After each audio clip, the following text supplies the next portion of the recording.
Uma pregação de um pastor deixou diversos pastores com raiva e indignados. Muitos não concordam com este pastor, mas no meu ponto de vista ele está 100% correto. Assista comigo e também deixe a tua opinião. Abre aí, Miguel.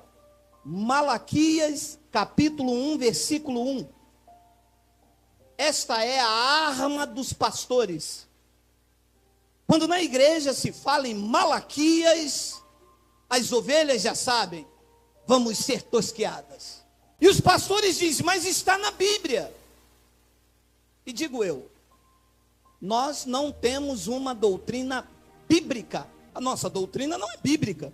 Se fosse bíblica, Malaquias serviria para mim, Levítico serviria para mim, porque Levítico é bíblico. Malaquias não é bíblico, mas não serve para mim. Então a nossa doutrina está nas epístolas de Paulo, de Romanos a Hebreus, que são a revelação da graça de Deus para a igreja gentílica que vive o novo pacto. Então preste atenção, Malaquias capítulo 1, versículo 1. Peso da palavra do Senhor contra a igreja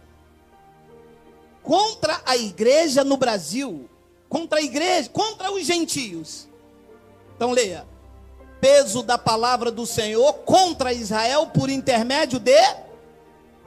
Então, o livro de Malaquias, que está inserida na lei de Moisés, não se aplica ao povo gentílico.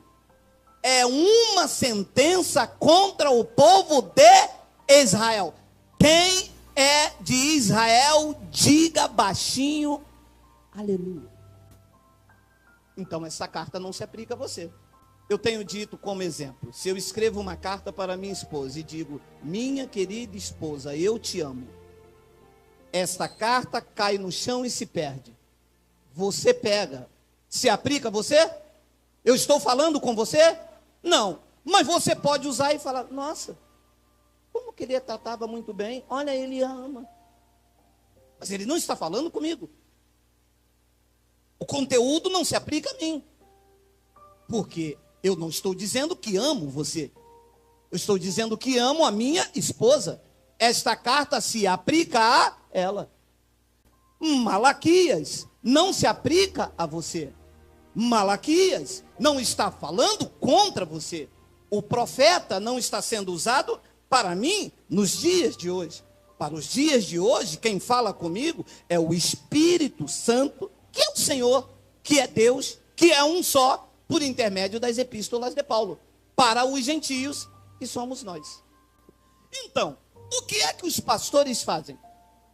Pegam Malaquias 3, versículo 8, 9 e 10 e aplicam na igreja dizendo, vocês estão roubando o Senhor.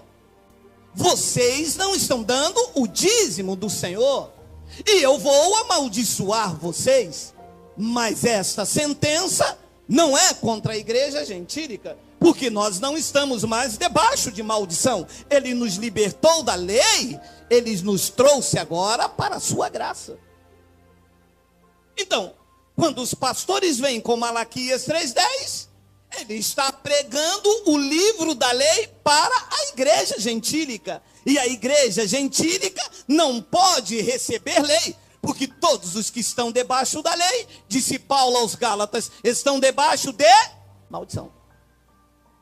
Então, no capítulo 3, vê se tem aí, Miguel, no versículo 8, está aí o que eles aplicam na igreja. Lembre, mas isso aqui não é para você nem para mim. Porque nós não somos de Israel. Nós somos da igreja gentílica. Nós somos da igreja do novo pacto. Aonde o sumo pastor é que nos conduz em toda a verdade. Então olha o que ele diz. Malaquias 3:8. Roubará o homem a Deus?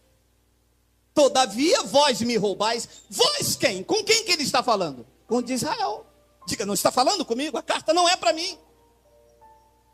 Vós me roubais. E eles disseram, em que te roubamos? E disse Deus, nos dízimos e nas ofertas. 9. Com maldição sois amaldiçoado, porque a mim me roubais. Sim, todas esta nação, Brasil, Espanha, França, Canadá, não são as nações. Se fosse nações, tinha brecha. Porque nações são mais de uma. Então estaria incluída aqui a França, o Canadá, o Zaire, a Colômbia, a Luanda. Mas está no singular. Porque está falando com uma nação só. E essa nação é Israel. E nós não somos como Moisés. Isso não aplica na minha vida e nem na sua. Alô, da Zâmbia? Ué, e por que os pastores não pregam isso? Porque são cães gulosos. O seu Deus é o ventre. Estão atrás de tosquear as ovelhas.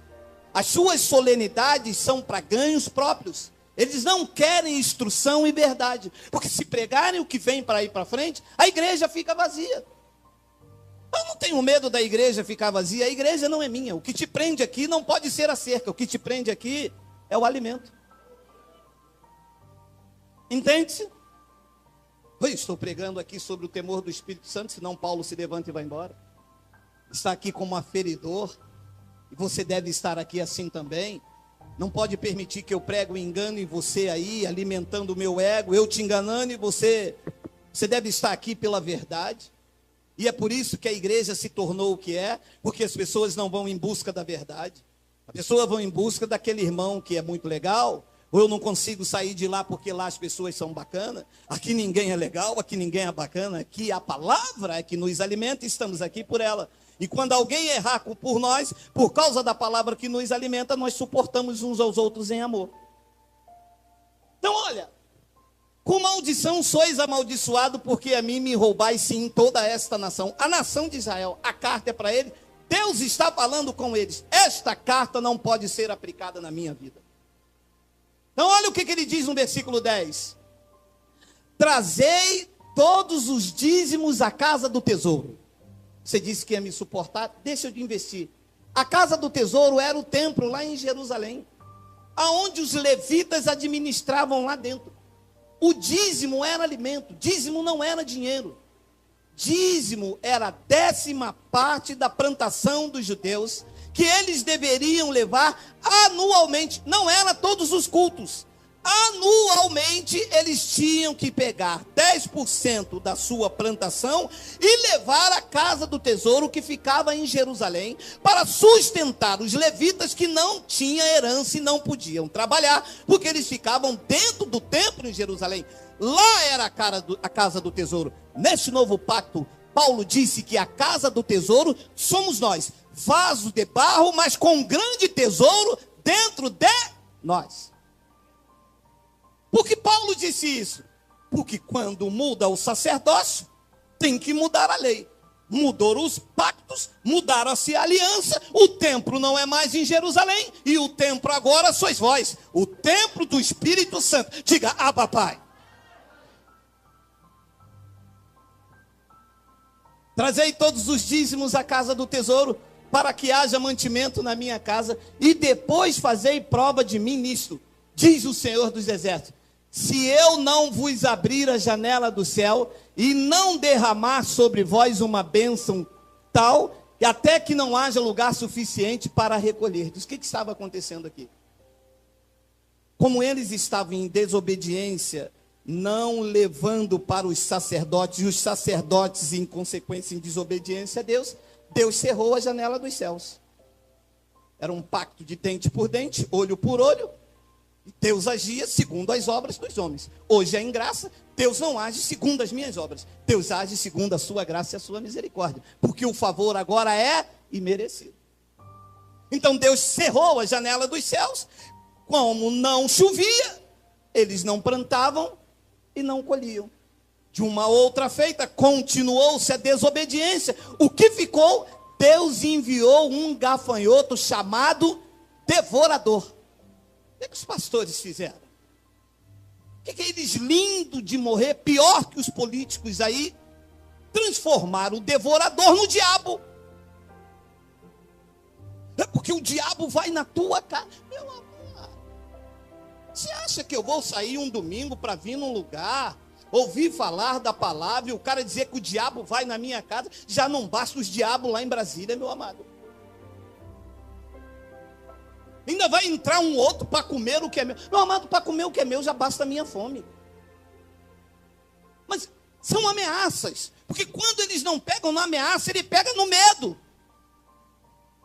E as pessoas saem com medo. Ai meu Deus, está vendo o que aconteceu? Está vendo? Foi por isso que você não deu o dízimo. Menina, eu sou dizimista fiel da casa de papai.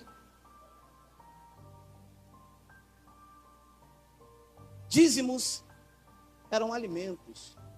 E que o povo tinha que dar anualmente. Pastor, mas por que o senhor prega isso? Porque essa é a verdade.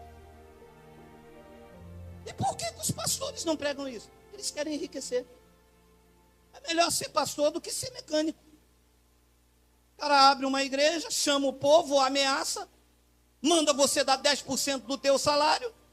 Se acontecer alguma coisa, é porque o pastor é cheio de unção. Se não acontecer nada, você teve fé. Não teve fé. Manda abrir a Bíblia e pregar o Evangelho. Nós vamos dar até. Eu, meu amado, eu dou até. Eu dou minha vida, dou meu carro, dou tudo. Mas se pregar a verdade. Se eu for apacentado com a verdade, eu dou tudo por gratidão. Porque nada melhor do que você andar na verdade. Pastor, mas se isto aqui é no Novo Testamento, me perguntam os teólogos, então o que Jesus mandou dar no Novo Testamento lá em Mateus 23, hein? Vamos ler, vamos. Mateus 23, 23, coloca aí, vai. Jesus falando com escribas e com fariseus. Preste atenção, você que tem mente iluminada. Jesus está falando com a igreja e com os irmãos. Quem eram os escribas e os fariseus? Os que viviam em Israel, os que viviam sobre a lei e os que seguiam a lei de Moisés. Então, eles tinham que dar dízimos. Então Jesus disse: ai de vós, escribas e fariseus hipócritas, porque dizimais notas de R$50, nota de 100, anel de ouro, de brilhante, de diamante. Qual era o dízimo que os escribas e fariseus davam? Diga lá, olha lá. Hortelã, endro e cominho. Porque isso era o dízimo. Você vê as ovelhas levando. Quem que é isso aí? Saco de milho. Para quem? Vou levar meu dízimo para a igreja. Você vê? Que dízimo? Não era dinheiro. Dízimo era alimento. Então ele diz: vocês dizimam a hortelã, o endro e o cominho, e desprezais o mais importante da lei. Ah, dízimo era da lei. Ah, e vocês estão desprezando o mais importante da lei: o juízo, a misericórdia, a fé. Deveis, porém, fazer essas coisas, dar o dízimo do endro, e não omitir aquela. Ah, tá vendo? Jesus mandou no Novo Testamento os fariseus dar o dízimo. Olha, eu vou te poupar, mas deixe de explicar. Mateus não é Novo Testamento. Ah, não, espera aí. Ah, não, entrei no lugar errado, tá vendo? Você não prega a verdade. Mateus, Marcos, Lucas e João não é Novo Testamento. São livros históricos que tratam da biografia do nascimento de Jesus nos dias de sua carne. Porque olha o que explica o escritor dos Hebreus. Coloca lá, Miguel. Porque onde há testamento, é necessário que intervenha a morte do testador. Para aí. É verdade. Nunca tinha me mostrado isso. Ora, para ser testamento, tem que acontecer a morte do testador. E se o testador está vivo, então não é testamento. Recebe?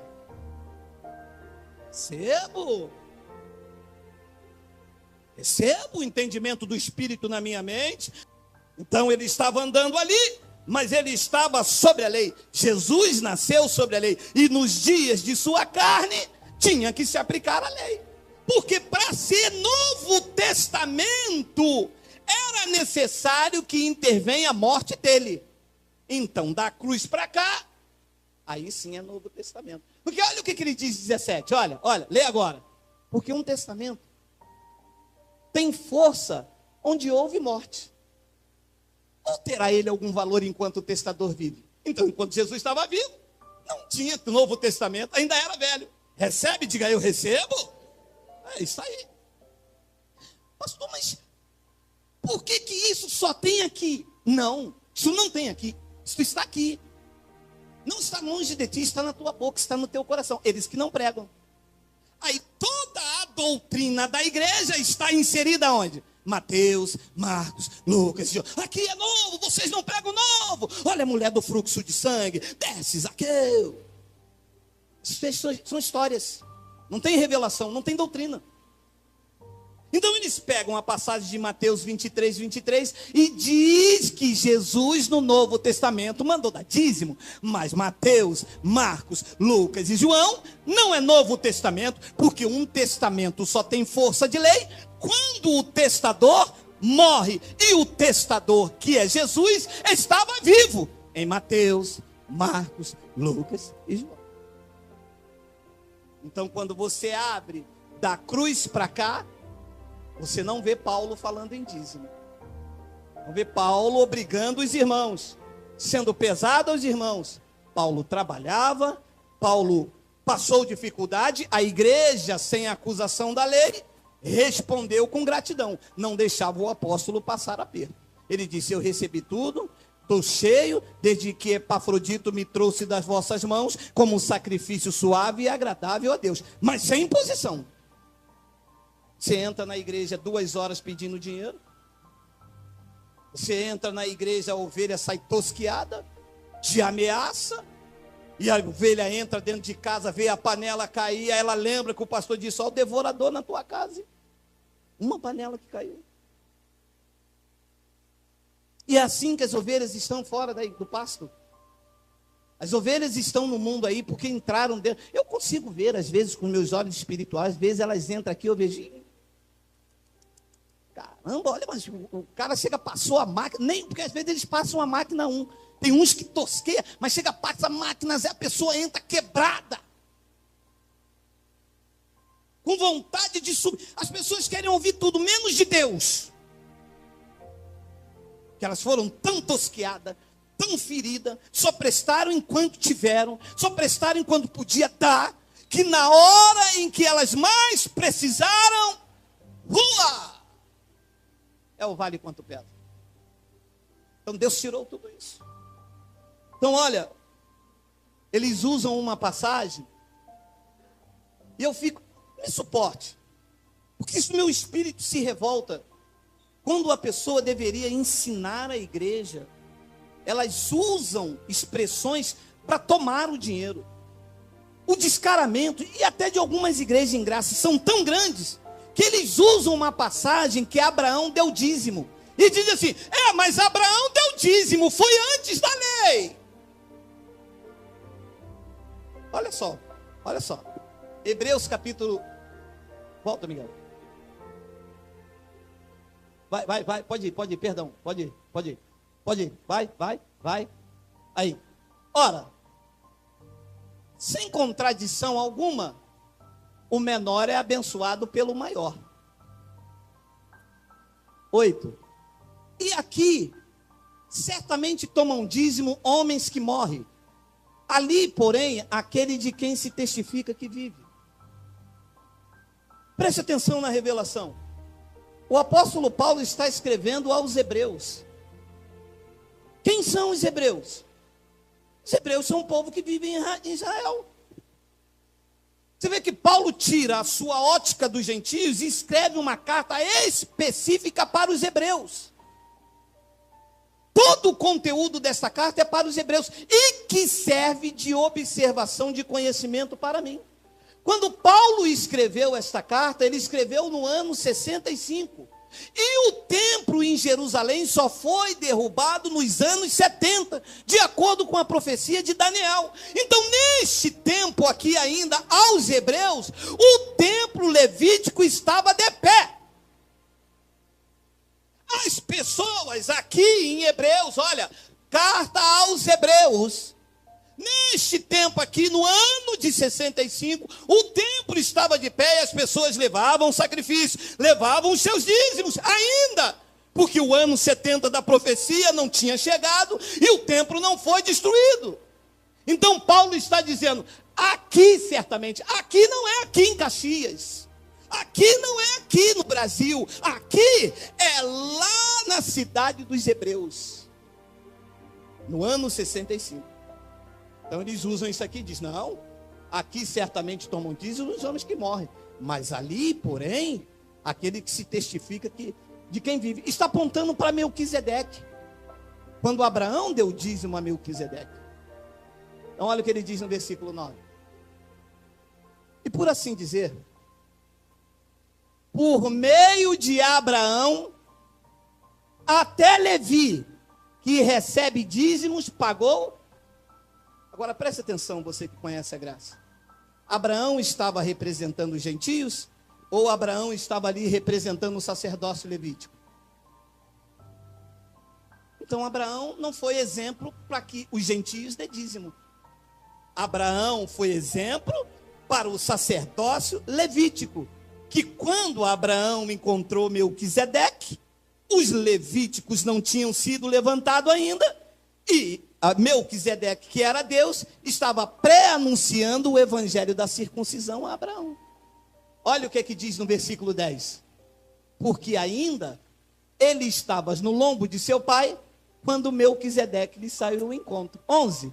De sorte que se a perfeição fosse pelo sacerdócio levítico, porque sob ele o povo recebeu a lei, que necessidade havia logo de que outro sacerdote se levantasse segundo a ordem de Melquisedeque, e não fosse chamado segundo a ordem de Arão? 12.